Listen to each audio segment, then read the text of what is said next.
2021 nang ikinasal sina Joel at April.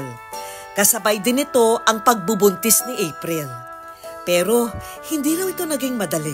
Lalo pa at ang dinadala niyang sanggol, triplets pala. Pero kasabay ng pagbubuntis, si April nagkaroon ng sakit sa puso at tubig sa baga dulot ng pneumonia. One day after giving birth po sa mga anak namin, nabukasan po, binawian din po ng buhay yung asawa ko.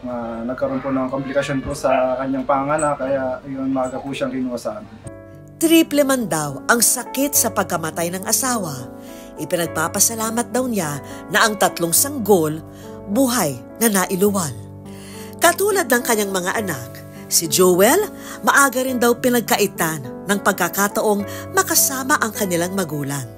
Ang kanyang tatay, maagang binawian ng buhay. Samantalang ang kanyang ina, iniwan naman sila. Yung tatay Owen nila na laging umiiyak pag nami-miss yung nanay April nila. Ngayon po, ini-enjoy ko na lang po yung buhay namin sa pagpapalaki sa kanila.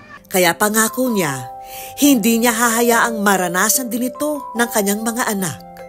Kaya naman si Joel, ginawa ang lahat para maitaguyod ang pag-aalaga sa kanyang triplets.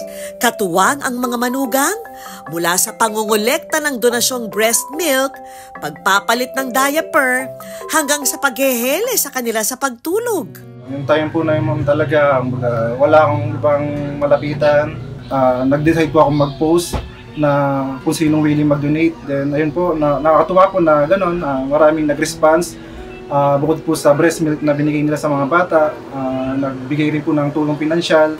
Mula 2021 hanggang ngayong 2025, si Joel nagsilbing tatay at nanay sa kanyang 3 anak. Pag-amin ni Joel, hindi raw ito naging madali.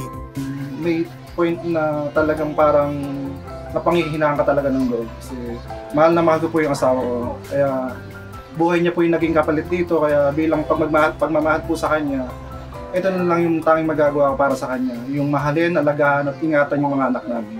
Huwag kayong mag-alala na, andito lang palagi si tatay. Sinasabihan ko po talaga sila na gagawin ko lahat para sa kanila, na kahit ako na lang, gagawin ko ng paraan para mapalaki sila ng maayos.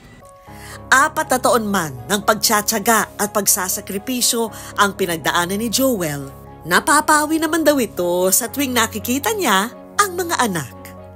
Lalo pa at pakiramdam daw niya, parang kasakasama pa rin niya ang asawa. Sobrang lalambing po ng mga bata. Sobrang talagang yung makita mo silang sumasalubong sa'yo habang papauwi ka sa galing trabaho. Kaya naman kahit mahirap, si Joel patuloy na lumalaban. Ang pagtatrabaho niya raw bilang factory worker at pagva-vlog ng buhay nilang mag-aama ang tumutulong para mairaos ang kanilang pang-araw-araw. At ang good news pa, ngayon ng araw Hunyo, ang kanyang mga chikiting na dating inihihingi lang niya ng breast milk noon, mag-aaral na ng nursery ngayon. Let's go? Saan tayo mapunta?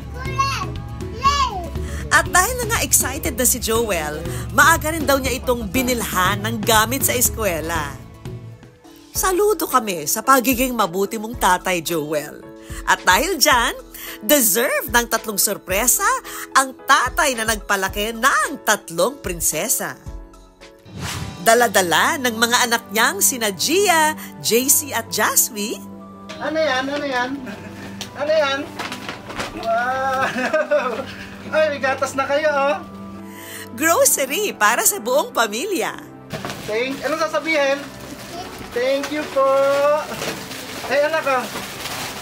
Wow! Ang ikalawang sorpresa, regalo para kay tatay na magagamit niya sa pagpasok sa trabaho. Meron din para sa akin. Thank you po. At ang huling sorpresa, mula sa isa sa kanilang masugid na follower. Kagaya ng araw ng triplets, si Ces at ang kanyang mga kapatid pinalaki rin ng single father. Kaya naman relate siya sa kwento ng pagsusumikap ni Joel ngayon. Mula po nung namatay yung nanay namin, yung tatay po namin ang tumayong nanay at tatay namin at the same time. Bilang magulang, kailangan palagi tayong malakas. And nakikita ko din, sobrang nag-i-enjoy kayo sa mga videos nyo. Ang mga anak natin hindi deserve ang malungkot na magulang. Pag masaya tayo, mas masaya po ang mga anak natin. Si Ces, nagpaabot din ng tulong pinansyal para kay Joel at sa mga bata. Maraming salamat po. Malaking tulong po ito para sa mga gastusin namin ng mga anak ko. Maraming salamat po. At ngayong espesyal na araw din, ang mag-aama, hindi nakalimutang dalawin ang ina. Mama, mag-aaral na yung mga anak natin. Alam ko kaya na rin para sa kanila. Mahal na mahal ka namin, mahal na mahal ka ng mga anak mo. Eh, love ba si nanay? Opo. Love. Love you, nanay. Love you. Love you, lalo. Ang kwento ni Joel, kwento rin ng bawat magulang na handang gawin ang lahat para sa kanilang mga anak. Saludo po kami sa inyong lahat.